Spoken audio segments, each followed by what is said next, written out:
2-4 청각 왜곡의 확인 1. 청각검사 청각검사를 통하여 청각 왜곡의 여부는 확인 가능하다. 검사가 안 된 아동의 경우 위에 제시된 증상을 보고할 수 있다. 청각검사 방법 및 세부사항은 제3부의 청각검사 부분을 참고하면 된다. 2. 청각 왜곡의 그래프 유형 정산범주 0에서 20dB에서 벗어나는 청각은 유형과 정도에 따라 작거나 크게 청각 왜곡이 일어나고 청지각 문제를 동반하게 된다. 청각 왜곡이 5가지 대표적인 청각 그래프 유형 다음과 같다. 기복이 많은 청각 주파수간 고르지 않는 크기로 소리를 듣는 청각이다. 기복의 수가 많을수록 경사의 크기가 클수록 심한 청각 왜곡이 나타난다. 고주파 상승형 청각 저주파수 말소리를 상대적으로 약하게 듣고 고주파수 소음을 상대적으로 크게 듣는 청각이다. 이런 청각은 주변 소음이 항상 섞여서 들리므로 말소리를 깨끗하게 들을 수 없게 된다. 점진적 상승 하강 청각 청력 역치가 주파수간 지속적으로 상승하거나 하강하여 점진적으로 소리를 크게 또는 작게 듣는 청각이다. 경사가 클수록 더 심한 청각 왜곡이 나타나게 된다. 골짜기형 청각 특정 주파수대 음을 상대적으로 약하게 듣는 청각이다. 이런 청각은 해당 특정 주파수와 데시벨의 소리를 잘 듣지 못하게 된다. 골짜기가 깊을수록 더 심한 청각 왜곡이 나타나게 된다. 노인성 난청 청각 고주파수부터 청력이 떨어지는 청각이다. 흔히 이명이 동반된다. 노인성 난청이 진행될수록 인접 주파수로 파급되면서 점점 더 심하게 청력이 떨어지게 된다. 3. 청각 왜곡 유발 청각 청각 왜곡은 소리가 실제와 다르게 들리는 현상인데 그 원인과 정도는 다양하지만 청각 왜곡을 유발하는 대표적인 청각의 문제들은 다음과 같다.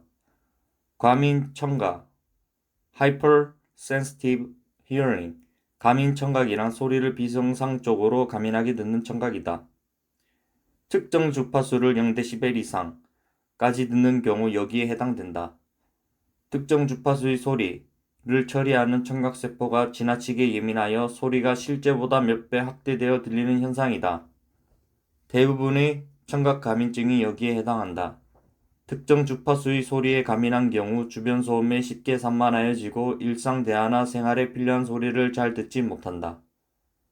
이러한 청각 가민증은 대부분 베라르 ART 후에 개선될 수 있다. 극심한 전반적 청각 가민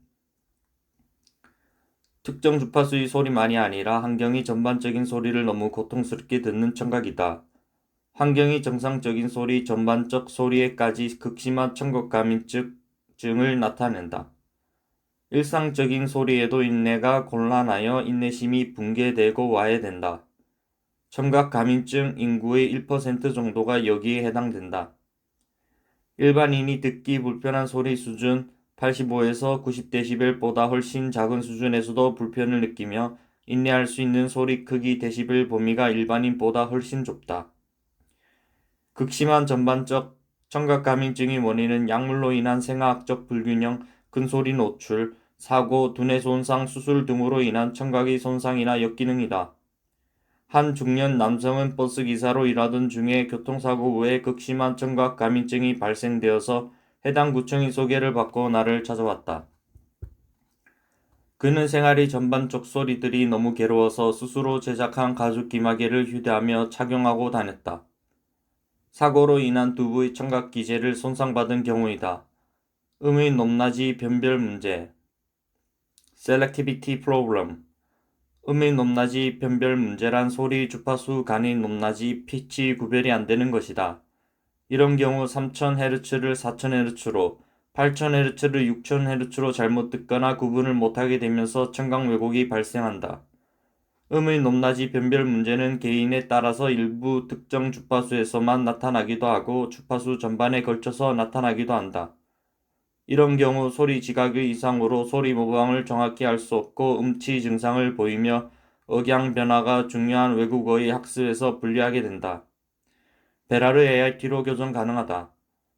편측성 청각 문제 우리의 청각에 다양한 주파수의 소리들이 청각으로 투입될 때 소리들이 오른쪽 귀나 왼쪽 귀를 통하여 또는 중앙에서 처리된다.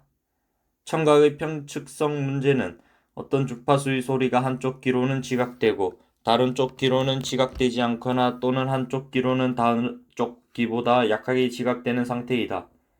편측성 청각 문제가 있으면 어떤 음소나 글자의 어순이 반전되기도 하고 동시에 들리거나 일부 단어는 느리게 파악될 수 있다.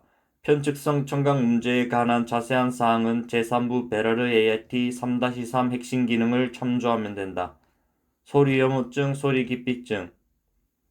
소리 여무증, 소리 기피증은 큰 소리에 민감하지는 않으나 저음의 특정 소리들을 못 견디게 싫어하고 괴로워하고 고통스러워하는 증상이다.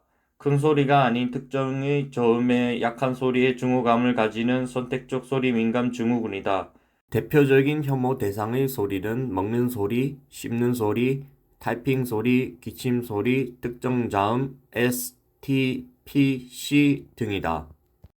이런 사람은 가족이나 친구와 식사하기가 어렵고 식사 시에 격분하고 충동적이기도 하다. 그러나 자신이 먹는 소리에는 문제가 없으므로 혼자 식사하려고 한다. 이런 사람들 대부분은 저음의 특정 소리에 대한 인내 곤란 외에는 매우 정상적인 생활을 한다. 소리 혐오증의 원인은 큰 소리 노출, 뇌손상, 청신경계 손상 등으로 알려져 있다. 소리공포증, 소리공포증은 소리에 대한 부정적인 정서적 반응이다. 소리에 대한 인내력이 상당히 붕괴된 사람에게서 흔히 나타나는 현상이다. 현재 안경의 소리에 공포뿐만 아니라 앞으로 당면할 소리에 관해서도 공포를 가진다. 소리공포증이 있는 사람은 조용한 곳에서 고립되어 살고 싶어 한다. 이런 경우 소리 인내력을 재구성하도록 할 필요성이 있다. 좌우 비대칭 청각. 좌우측 귀 청각의 심한 차이로 양쪽 귀의 충격도가 심하게 다른 경우인데 이런 청각을 가진 사람은 청지각 문제를 동반하고 균형 감각이 부족하여 잘 넘어지는 현상이 나타날 수 있다. 이런 청각의 경우 베라르 ART 적용 시 특히 주의하여 수준을 조정할 필요가 있다.